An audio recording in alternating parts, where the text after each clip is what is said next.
Hello, and welcome back to nriwoman, the show where we share amazing stories of women of Indian origin living across the world. We hope in sharing these stories, you are inspired, learn something new, or simply know you are not alone in the struggles you face. I'm Bettina. I'm Nanora. Thank you so much for joining us today. We bring you this podcast for free every week, and there's a lot of work that goes into each episode before you can hear it. All we ask is for you to subscribe to us. You can find the link in our show notes on YouTube and on the platforms you use to listen to our show. Thank you so much, and we appreciate your support. Our guest today is Pratha Shetty.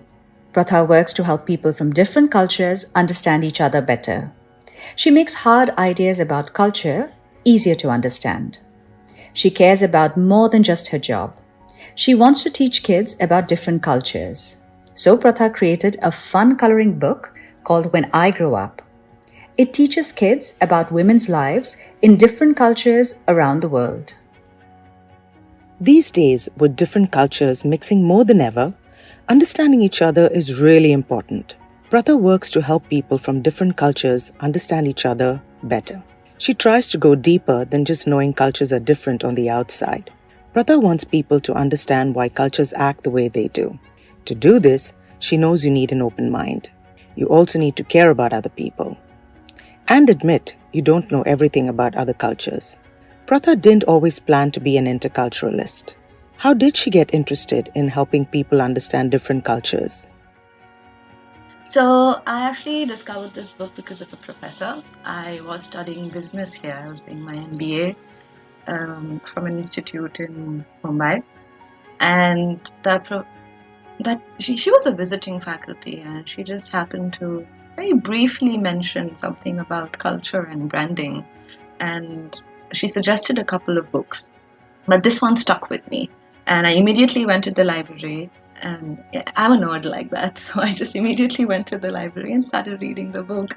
And the next thing I know, in a week's time, my dreams have changed from becoming the CMO of a company to becoming an interculturalist. And little did I know that I have always, even while growing up, been very interested in culture. There was a point in time I was extremely interested in cultural anthropology as well. But somewhere along the path, I got deviated and I ended up in a business school. But that was the switch for me. That was that click. So I went to France around 5-6 years ago to pursue my MSc in culture and negotiations. So I was actually reading this book called Culture Code by a writer called Clotilde Rapiel. And I was just so fascinated with how he interpreted behaviors of consumers and interpreted behaviors of people based on their culture. And I just dove deep into the topic of cultures and behaviors. And I really wanted to study that. I researched for courses, I researched for institutions that combine culture, business, marketing, and negotiations, and human behaviors all in one. And there was just this one university in Caen, Normandy, that actually provided that. So I studied that, and during and after in France, I did do a lot of odd jobs, right from harvesting grapes for wine to actually working for as an interculturalist with an intercultural consultancy. So I went there to actually pursue my studies, and then you could say in a sense, realized my dream of becoming an interculturalist in France. As children, we absorb cultural patterns from our family, friends, school, media, or other societal influences. This enculturation imprints beliefs, norms, behaviors, and worldviews without us even noticing. Our culture becomes like the air we breathe, invisible yet essential to our sense of identity and how we operate. Meanwhile, understanding of other cultures often starts from a place of novelty and surface observations. We notice differences in greetings, clothing, food, or religious rituals.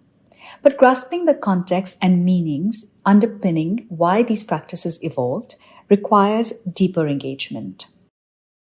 I think every human's behavior is a result of nature and nurture, right? Nurture can be controlled, like so when you're nurtured by your parents, by your guardians, etc., your family values. However, your environment around you is not necessarily always controlled, and a huge part of your environment is your culture. And it's just so fascinating for me to see how same situations in different cultures are reacted to or acted upon differently. And like as an interculturalist, one of my main jobs that I feel, just simplistically, is to make people understand each other, but in a cultural context. And it's fascinating for me to see gaps just caused because of a culture that you've learned, a culture that you've grown up in, and then that becomes, your reality. And it often happens that, especially with, Western European and South Asian cultures, there is such a huge gap. So just to give you an example of French culture, a lot of their references about India comes from American TV. And what is reflected on American television is not necessarily even close to representing what Indian culture is. It may represent the diaspora in America, but it doesn't represent India. And the fact that even today, so there's an exercise that I do with a lot of my Western European clients where I ask them what's the first thing that comes to your mind when I say India, and more than 50% of the time I still get cow. Is, as an Indian, it should be offending me, and it did when I started off as a young interculturalist. But then you eventually realize that this is your job. This is your job to break these perceptions. It is my job to break these stereotypes without placing any judgment, because, as you may know, there is a lot of prejudices and stereotypes that we have within our country as well with respect to Western cultures. The culture we grow up in shapes the way we see the world. It gives us certain beliefs and assumptions that we take for granted. These become our default settings. We absorb them without even noticing. The problem is, these default settings cause bias. They make us judge other cultures too quickly, based on our own limited experience. To really understand another culture, we have to unlearn some of our built-in reactions. We have to catch ourselves when we label something weird or wrong. Instead, we need to ask ourselves, why does this seem normal to them? What in their history explains why they do things differently? And we hear that as professionals. We often ask, for example, if I'm asking a French team, what are the main issues that you're facing while interacting with your Indian counterparts? Or if I ask the Indian team, what are the main issues that you're facing with your French counterparts? And when they see the results, each of the cultures are so shocked that why could this particular point be a matter of concern? I can give you an example of hierarchies in India. Right? So India is a very hierarchical culture. So even though that's changing because there are new startups coming up. There are kids who've gone out and studied just like me and then coming back and trying to change the way things have been functioning for so long. But like Germans or Dutch counterparts don't understand why hierarchy or flow of communication through hierarchies is so important. But there are many historical and modern reasons why India is hierarchical, and one of them being caste, our caste system that has existed in India for so long. And caste is a clear form of hierarchy. And this was a result of religion. This was also a result of our modern history with respect to the invasions that had happened, with respect to our colonial past as well, where there was a stark divide between the colonized and the British. So these things have percolated in the way we function as a society, where there is a unspoken rule wherein you're respecting somebody that's either older to you or more experienced than you, or is just higher in the hierarchical level within an organization. And the way you communicate with these people is going to be different as opposed to somebody who's in the same hierarchy as you or below. Whereas for Germans, they wanted to break the system of hierarchy where the concentration of power is at the top, because, as you know, with the German history and the German past, they know the consequences of giving power in the hands of one person or one man in their context. So I think, especially because of modern history, that broke down, and the flow of communication or rather expression of authority or even exercising too much of authority is looked down upon, and being communicated to equally or communicating as equals becomes very important in their culture.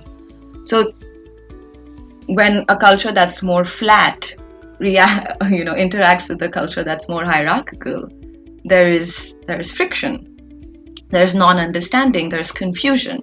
But if it's explained to or broken down to them, it just becomes easier. Or even with respect to communication, Indians are not direct communicators. We are high context communicators. We have a lot of body language that we use, a lot of expressions that we use, and a lot of storytelling as well that we use in order to communicate, which may become difficult for certain cultures which are lower in context, who depend purely on words for communicating. Again, me saying this, and this is what, as interculturalists we keep repeating, there is no right or wrong in this. There is no advantages or disadvantages that we say about these cultures. Right? Our only goal is to make them understand why these behaviors are exhibited. And there are many other examples with respect to humor, because I think often humor with countries that speak different languages or don't have English as their first language often get lost in translation. And France as a country has very caustic humor. So it's at the cost of somebody. And it doesn't work in cultures like India, where saving face is so important. So just imagine you're with a group of friends and you've just invited, you're with a group of friends, your Indian friends, and you've invited your French friends to join, and one of your French friends actually cracks a joke at your expense. So for an Indian, it becomes very almost hurtful emotionally to lose face in front of people.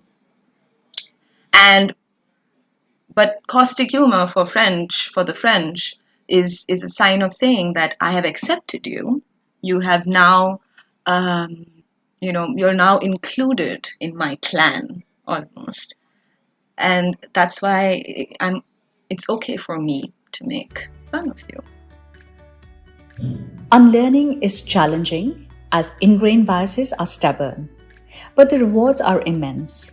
Seeking cultural context expands our vision. But how does one begin to unlearn these biases? We are born in an era of privilege where we have so much access to information. So in order to unlearn, you also have to learn something, right? When you're unlearning something, there's a vacuum that's created and it has to be filled with either new information or something that's going to help you unlearn. So this comes from a this comes from a place of bias for me as well, because when I would be faced with these things, I would actually research more on it. But again, this is because I come from a place where I want to understand cultures. And the fact that you would go back and question this is because you want to learn more, or because you want to come from a place of understanding.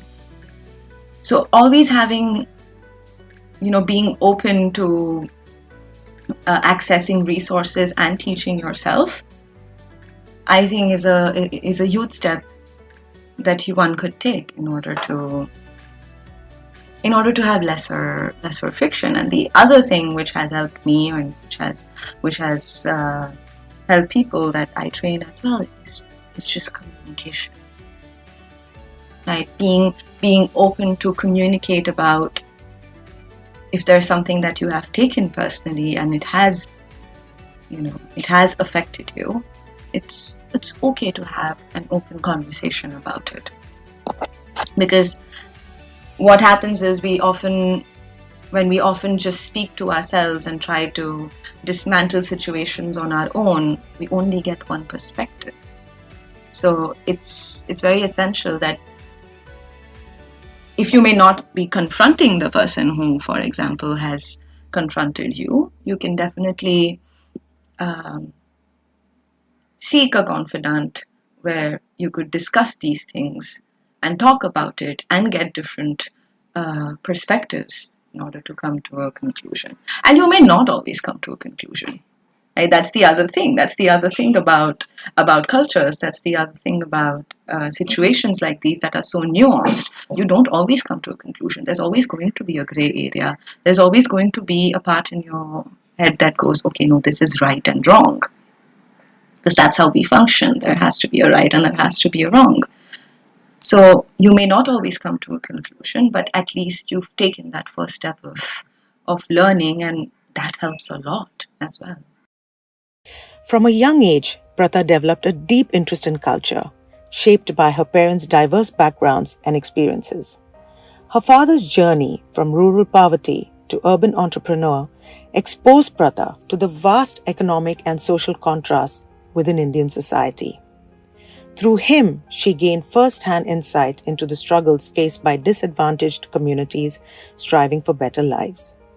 Meanwhile, her mother imparted the value of education and women's empowerment, despite cultural norms limiting her own opportunities. Pratha learned how gender roles and traditional expectations continued to influence Indian women's trajectories. With parents spanning different regions, classes, and mindsets, Pratha saw culture's complex role in shaping identity and opportunity. Her natural curiosity about people's diverse lived experiences grew as she realized that culture provides both connection and division. From her parents, Pratha inherited a sense of compassion. She developed a passion to look at culture not as abstract concepts, but as a fabric of real lives. So how does Pratha hope to use her multifaceted upbringing to build bridges of intercultural understanding? My hope is, actually being an interculturalist, I had the privilege and opportunity to meet a lot of other women from all over the world. And we would often, end up complaining about the same things, about representation, how in spite of them being in Europe or Asia or East Asia or Southeast Asia, etc., we all had a similar complaint that we don't see enough women in books or we don't see enough women represented on TV, let alone women of different cultures, but just women in general. So that inspired me actually to write a children's book, because I just opened our state board's history and English textbooks, and I just saw that I personally was not satisfied with the way women were represented. For subjects like value education, you would see women mostly represented in caregiving roles, but a woman is beyond a mother and a sister and a caregiver. And there are so many amazing women out there that have actually um, overcome hurdles, different intensity of hurdles based on where they came from, to achieve what they wanted to. And they need to be heard, and they need to be seen, and they need to be represented. So I wrote a book about these amazing women from different cultures, the children's book with a short story about their life, and along with an illustration for them to color, so that they also get more familiarized with different skin tones also. So I just hope that that book reaches to as many children as possible. It's written in 3 languages as of now. It's French, Dutch, and English.